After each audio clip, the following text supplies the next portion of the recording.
446 میں آ کر شیعوں کی حکومت کو ختم کیا طغرل بیگ سلجوکی نے۔ سلجوک مسلمان ہوئے تھے محمود غزنوی کے دور میں، سلجوک ان کے بڑے کا نام تھا۔ تو ایک دفعہ محمود غزنوی نے سلجوک سے پوچھا اگر مجھے تیری مدد کی ضرورت ہو تو کتنے آدمی پیش کر سکتے ہو؟ تو اس نے ایک تیر دیا، کہا یہ ایک تیر ہے میرا، کسی کو یہ تیر بھیج کر میرے علاقے میں بھیج دو تو چند گھنٹوں میں 1,00,000 تلواریں تیرا پہرا دینے کے لیے تیار ہوں، میرے پاس اتنی طاقت ہے۔ تو یہ سلجوک کی نسل میں تھا طغرل بیگ۔ اللہ تعالیٰ نے جب عرب زوال کا شکار ہو گئے اور ضعف کا شکار ہو گئے، جیسے بڑھاپے کا کوئی علاج نہیں، جب قوموں پہ زوال آتا ہے تو اس کا بھی کوئی علاج نہیں، پھر اور قوم کو جگہ ملتی ہے۔ جیسے بڑھاپا ایک فرد پہ آتا ہے، ایسے بڑھاپا قوم پہ آتا ہے۔ قوم کا بڑھاپا جوانی میں نہیں لوٹ سکتا، جیسے فرد کا بڑھاپا جوانی کی طرف نہیں لوٹ سکتا، قوم کا بڑھاپا جوانی کی طرف نہیں لوٹ سکتا، کوئی علاج نہیں، نئی نسل کا آنا ہی علاج ہے۔ تو عرب دھل چکے تھے، 600 سال بہت ہوتے ہیں حکومت کو، اپنی صفات گم کر چکے تھے، اب نئے خون کی ضرورت تھی۔ طغرل بیگ پہلا شخص تھا جس نے آ کر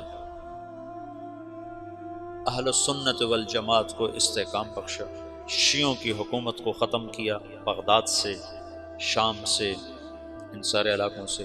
صلاح الدین ایوبی نے اسماعیلی شیعہ کی حکومت کو ختم کیا، مصر۔ العاضد ان کا آخری خلیفہ تھا۔ صلاح الدین ایوبی نور الدین زنگی رحمۃ اللہ علیہ کا پروردہ تھا، اس کا دوست تھا، اس کے دوست بھی تھا، بچہ بھی تھا اس کے سامنے، زیادہ لکھنے پڑھنے کا شوق تھا۔ پھر اللہ تعالیٰ نے اس سے کام لیا اور اس کو مصر کا گورنر بنا کے بھیجا، مصر کی مدد کے لیے بھیجا۔ تو وہاں اس نے صلاح الدین ایوبی نے وہاں ختم کیا، طغرل بیگ نے یہاں ختم کیا۔ تو پھر سلجوک جو تھے نا یہ اقتدار میں آئے، ادھر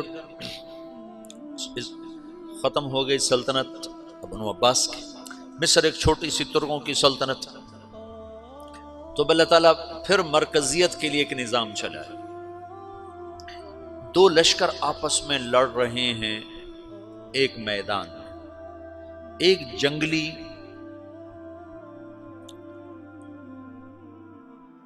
بدوؤں کا قافلہ، جنگل کے لوگ اپنے قبیلے کو لے کر، ایک جنگلی قبیلہ اپنے سردار کے ساتھ نقل مکانی کر رہا ہے ایک جگہ سے دوسری جگہ۔ اللہ کا نظام کہ یہ لوگ چلتے چلتے چلتے اس وادی میں پہنچ گئے جہاں جنگ ہو رہی ہے، دو لشکر آپس میں لڑ رہے ہیں۔ جب یہ وہاں پہنچتے ہیں تو ایک لشکر کے قدم اکھڑ رہے ہیں اور دوسرا غالب آ رہا ہے۔ ان کو نہیں پتا شکست کھانے والے کون ہیں اور فتح پانے والے کون ہیں، ان کو نہیں پتا۔ اس جنگلی قبیلے کے سردار کا نام بھی طغرل ہے، طغرل۔ تو یہ سردار کہتا ہے جو شکست کھا رہے ہیں ان کی مدد کرو، کچھ پتہ نہیں کون ہے، کہتا جو شکست کھا رہے ہیں ان کی مدد کرو۔ تو 400 وحشی جنگلیوں نے فاتح لشکر کے پیچھے حملہ کر دیا۔ وہ تو ایک کافی ہوتا تھا، 400 دوڑ جب تلواریں پڑیں تو چند لمحوں میں نقشہ بدل گیا، بھاگنے والے جم گئے اور جمنے والے بھاگ پڑے۔ جب جنگ ختم ہوئی تو شکست خوردہ لشکر کے بادشاہ نے ان کو بلایا، اسے پوچھتا ہے مجھے جانتے ہو میں کون ہوں؟ کہا نہیں۔ کہا تو تم نے میری مدد کیوں کی؟ کہا انسانی ہمدردی کی وجہ سے، تمہیں شکست ہو رہی تھی اس لیے تمہاری مدد کی۔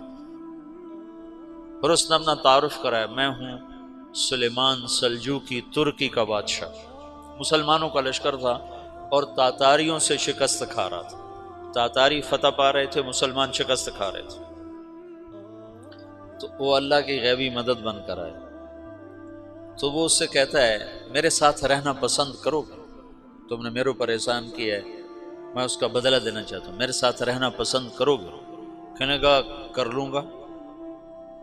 تو اس کو لے کر ترکی آیا، اور استنبول اس وقت روم کی حکومت میں تھا، اسے فتح کیا اس تغرل کے آگے چوتھے پانچویں پڑپوتے محمد فاتح نے۔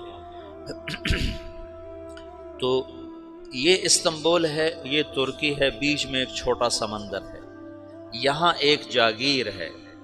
تو سلطان سلیمان کہتا ہے یہ جاگیر تجھے وقف ہے، ادھر سے رومی مجھے تنگ کرتے ہیں حملے کر کر کے، تو میرا دفاع کرتے رہنا، یہ جاگیر تیری۔ اس جاگیر پہ اس نے اپنے قافلے کو آباد کر دیا، اپنے قبیلے کو، اور ایک چھوٹی سی حکومت بنا لی، جو ایک صوبہ سمجھو، سلمان سلجوقی کا وہ ایک چھوٹا سا صوبہ ہے۔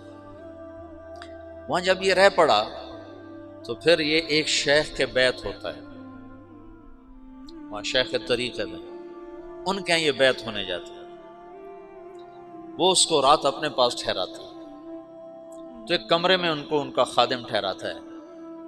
یہ جب کمرے میں جاتا تو سامنے دیوار میں طاقچے پر قرآن پڑا ہوا ہے، تو یہ تغرل بیگ کہتا ہے یہ کیا ہے، یہ کیا ہے؟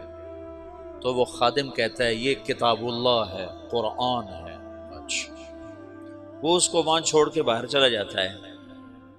وہ دیہاتی آدمی، جنگل کا رہنے والا، پہلی دفعہ زندگی میں قرآن دیکھا، وہ کہتا ہے یہ قرآن ہے، اللہ کی کتاب ہے، میں اللہ کی کتاب کے سامنے سو جاؤں، کتنی بے ادبی ہے۔ تو اس نے ایسے قرآن اٹھایا اور سر پہ رکھ لیا اور کھڑا ہو گیا، ساری رات قرآن سر پہ رکھ کے کھڑا رہا۔ رات کے پچھلے پہر اس کو خواب آیا،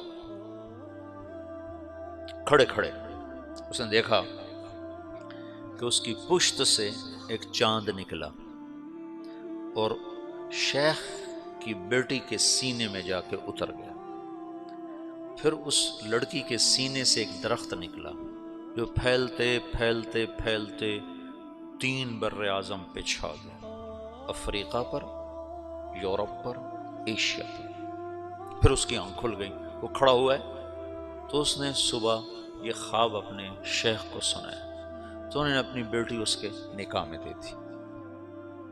اس بیٹی سے ایک بچہ پیدا ہوا، تغرل بیگ نے اس کا نام رکھا عثمان، عثمانی ترک نام سنا ہوا، جو میں نے کل بتایا تھا کہ 1924 میں وہ خلافت ختم ہوئی، تو ایک بیٹا پیدا ہوا عثمان۔ عثمان نے پھر ایک نئی اسلامی حکومت کی بنیاد رکھی جو 1924 تک چلتی رہی، کوئی 800 سال یہ حکومت چلی۔ تو حکومت کا شیرازہ بکھرا لیکن پھر جڑ جاتا تھا، پر وہ کرنے اول والا جوڑ کبھی نہ پیدا ہوا، ٹکڑے بن گئے۔ ان ٹکڑوں میں اللہ لوگ پیدا کرتا رہا جو دعوت دیتے رہے، دعوت زندہ رہی، جو تربیت کا نظام تصوف کے ساتھ تھا اب وہ تبلیغ کے ساتھ۔